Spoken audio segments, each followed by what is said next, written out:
folks, this is Stacey. I'm the Teen Services Library Assistant at the Goffstown Public Library, and you are tuning in to Essential Life Skills for Teens. These quick and fun videos will help teens learn some necessary life skills that will set them on the road to independence.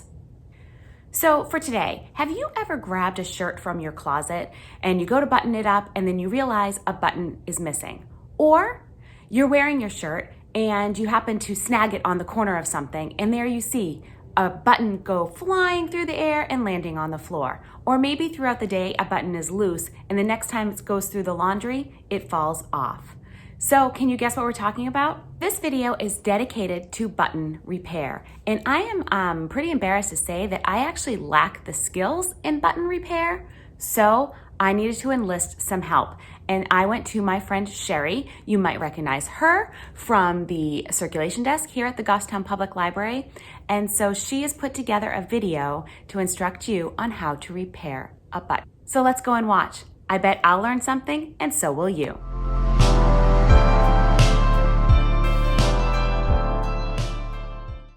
Hi, I'm Sherri. I work at the circulation desk at the Goffstown Public Library, and my friend Stacey asked me if I could make a video for you all about how to sew a button onto an article of clothing. So I'm here to show you. Okay, here are the items that you will need for this little sewing project. First, you'll need your article of clothing that needs the button. You might find that there are some extra buttons in case you've actually lost your button. If you look kind of on the inside of your clothing, you might find some extra buttons that the manufacturer has provided for you for replacements. Okay, besides your article of clothing, you'll need your button, you'll need your needle, and through the eye of the needle, you'll put your thread, so you'll need your spool of thread, scissors to cut the thread. It'd also be good to have a pin. If you don't have a pin, you could use a toothpick. Okay, well, let's go to step one. First thing you'll want to do is cut a piece of thread, probably 12 to 18 inches long for sewing a button. And then you'll want to thread your needle. Once you've threaded your needle, you're going to tie a knot in the end of your piece of thread. So just loop it around your finger, make a little knot. And I usually make 3 knots right on top of each other so that I know the knot is big enough to not pull through my fabric.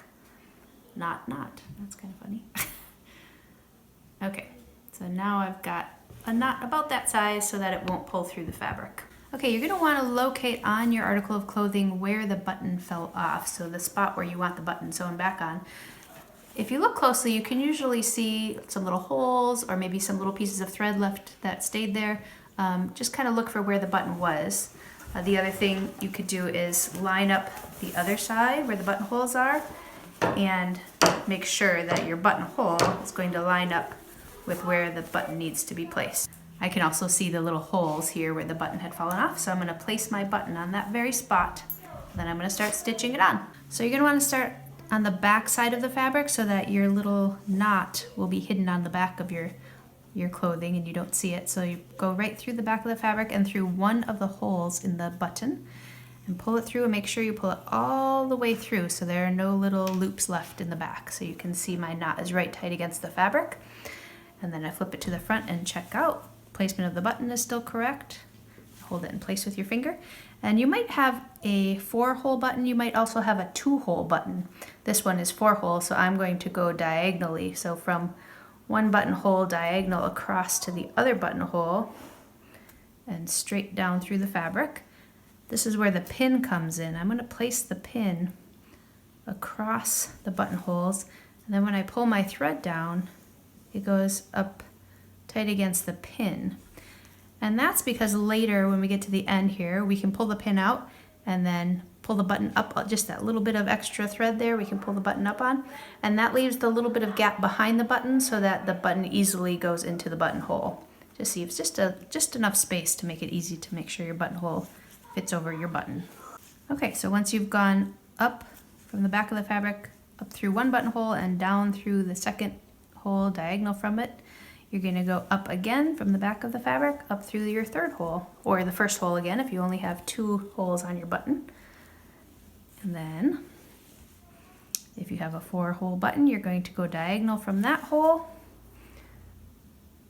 again over that pin, and pull it through, always making sure your thread is nice and tight So you can see I have a little loop of thread there. I'm just going to use my fingers to make sure I pull it nice and tight. Check the back, make sure all of my stitches are tight and there are no loops of thread hanging out there.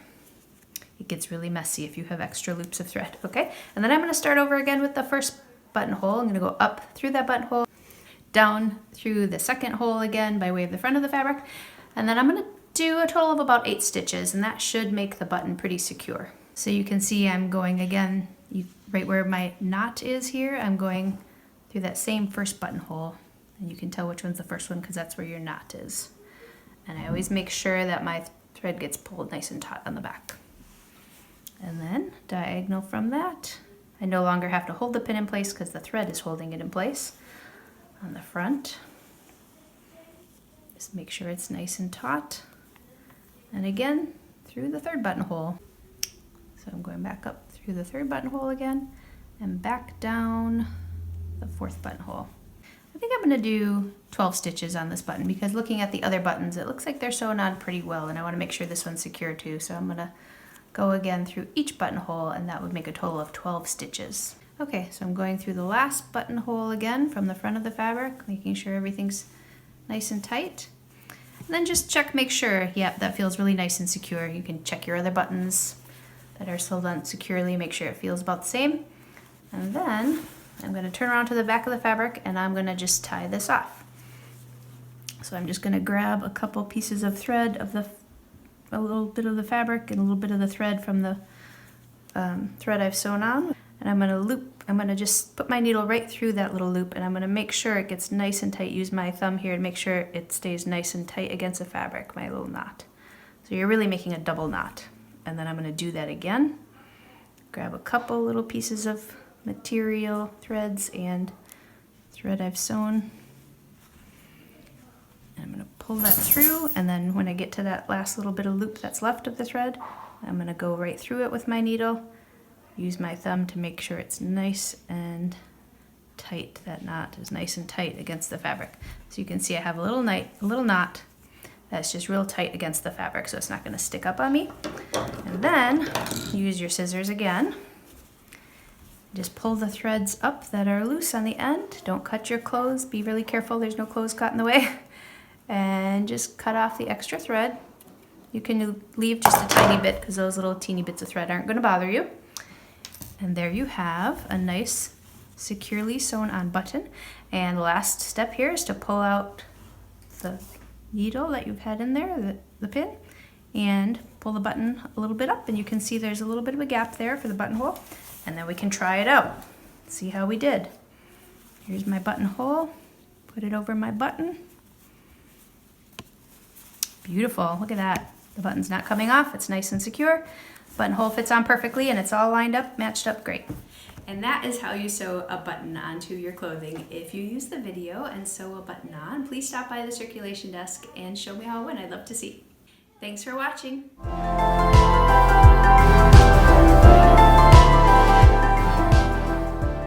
Sherri made that look so simple, I am confident that I can definitely repair my next loose button. How about you? That is it for this month of Essential Life Skills for Teens. This is the month of November 2020. In the month of December, I'm taking a small break, but Essential Life Skills for Teens will be returning in January of 2021, and our first video will be simple budgets. So teens, you will want to tune in so that you can start off on the right financial foot. If you enjoyed this video, please let me know by liking it below. And of course, if you don't want to miss all the great content and videos that Goffstown Public Library has on their YouTube channel, then you must subscribe. And I want to give a huge thank you to Sherri for her button skills and instructions, also to her daughter Martha for doing this wonderful video for us, and even her son Anders, who provided some pretty cool music. All right, that's it. Bye.